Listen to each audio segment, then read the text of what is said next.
जय श्री कृष्ण दोस्तों, बीएसरा फैमिली में आपका स्वागत है। दोस्तों, आज की वीडियो में हम आपको बताने जा रहे हैं माघ का महीना बहुत ही श्रेष्ठ है और माघ के महीने में आने वाली जो गणेश चौथ है वो बहुत ही श्रेष्ठ मानी जाती है, जिसे सकट चौथ या तिल चौथ के नाम से जाना जाता है।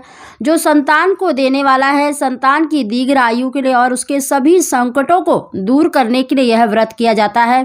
सभी माताएं अपने बच्चों की दीर्घ आयु के लिए, उसके संकटों को दूर करने के लिए इस व्रत को रखती हैं। और ये व्रत देखिए, निर्जला व्रत रखा जाता है और चंद्रमा को अर्घ्य देकर ही ये व्रत खोला जाता है।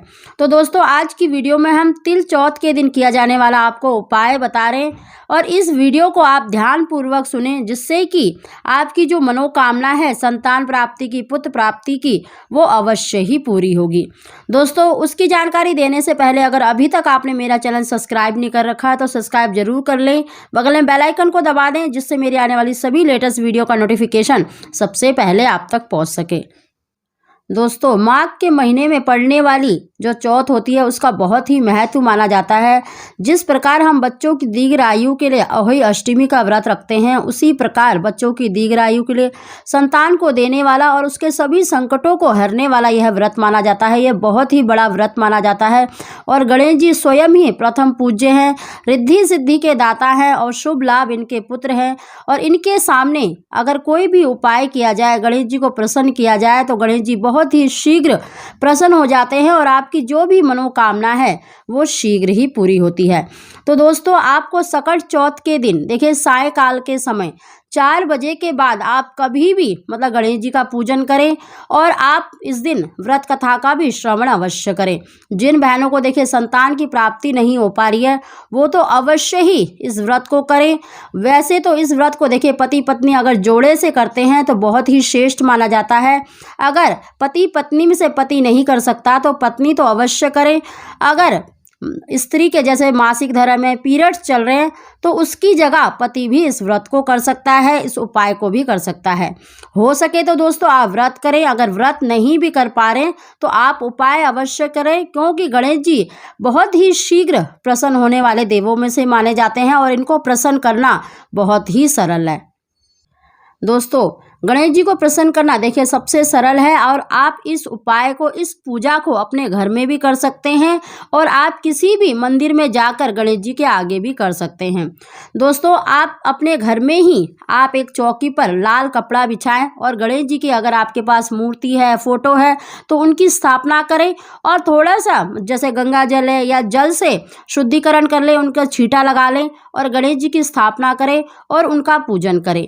साथ ही आपको देखिए शिव परिवार की अगर आपके पास कोई फोटो है, मूर्ति है, तो वो भी अवश्य रखें, क्योंकि जो ये गणेश चौथ होती है, चौथ माता की भी पूजा की जाती है, तो भगवान शंकर और माता पार्वती का पूजन अवश्य करें। शिव परिवार का पूजन अवश्य ही करना चाहिए और सबसे पहले गणेश जी की पूजा करें। आप गणेश जी को रोली या फिर पीला चंदन अवश्य लगाएं। भगवान शंकर को भी आप चंदन का ही टीका करें और माता पार्वती का आपको सिंदूर से तिलक करना है और उनको तिलक करके अपनी मांग में भर लें। इस दिन देखिए आपको गणेश जी को प्रसन्न करना है तो आपको गणेश जी की जो प्रिय वस्तु होती हैं, जैसे उन्हें पीले फूल अति प्रिय हैं तो आप गेंदे के फूलों की माला अवश्य ही उनको पहनाएं या गेंदे के फूल चढ़ाएं।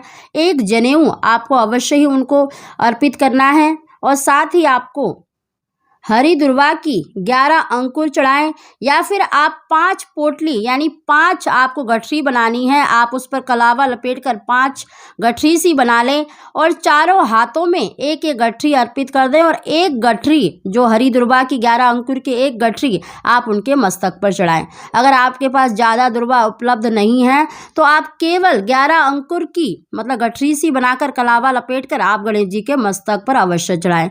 दोस्तों, जो हरी दुर्वा होती है वो गणेश जी को बहुत ही प्रिय है और कभी भी उनके चरणों में अर्पित नहीं की जाती, या तो उनके हाथों में या उनके मस्तक पर अर्पित की जाती है।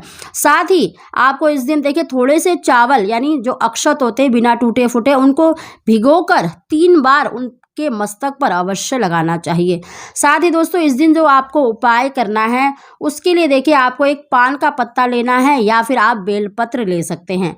आपको पान का पत्ता मिल जाए तो बहुत ही श्रेष्ठ है, नहीं तो आप बेलपत्र ले लें। अगर बेलपत्र भी आपको मिल नहीं पा रहा है तो आप पीपल का पत्ता ले लें और उस पर आपको देखिए स्वास्तिक बना लेना है। आप पीले चंदन से या रोली से या फिर जो सिंदूर होता है जो ऑरेंज कलर का जो हनुमान जी को चढ़ाया जाता है वो अति प्रिय है, तो आप ऑरेंज कलर का सिंदूर भी ले सकते हैं।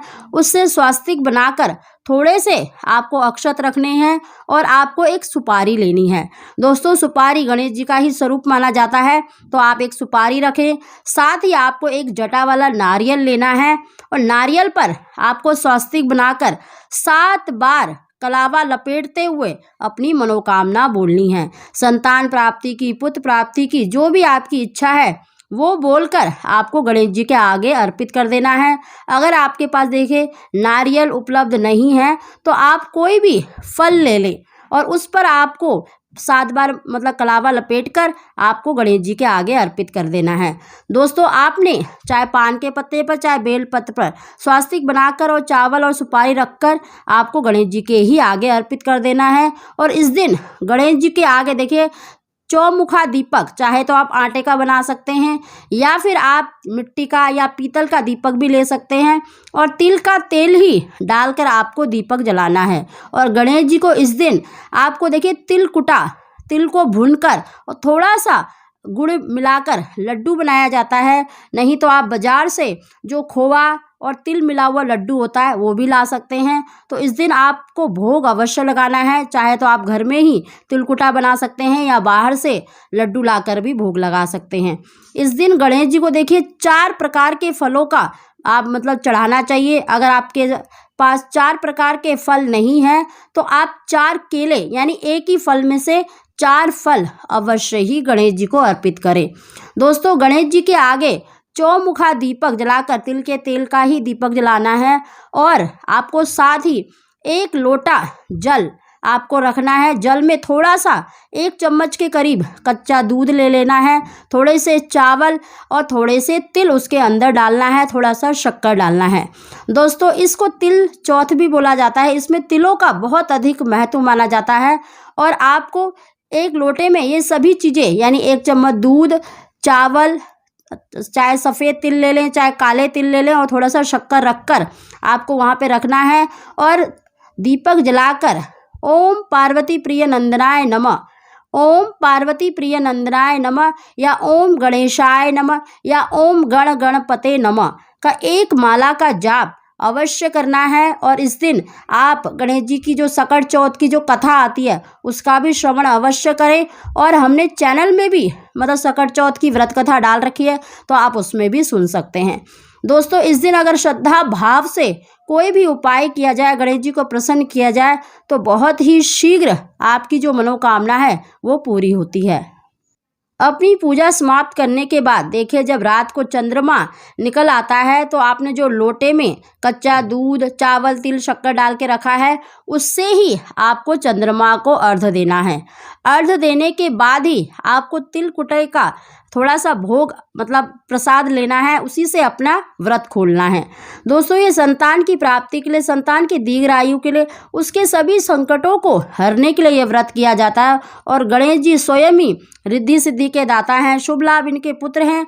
और इस दिन अगर गणेश जी को प्रसन्न किया जाए तो शीघ्र ही आपकी मनोकामना पूरी होती है। तो दोस्तों अगर आपको हमारी जानकारी वीडियो पसंद आई हो तो इसको लाइक जरूर करें और हो सके तो व्रत अवश्य करें। आप सभी को जय श्री कृष्णा।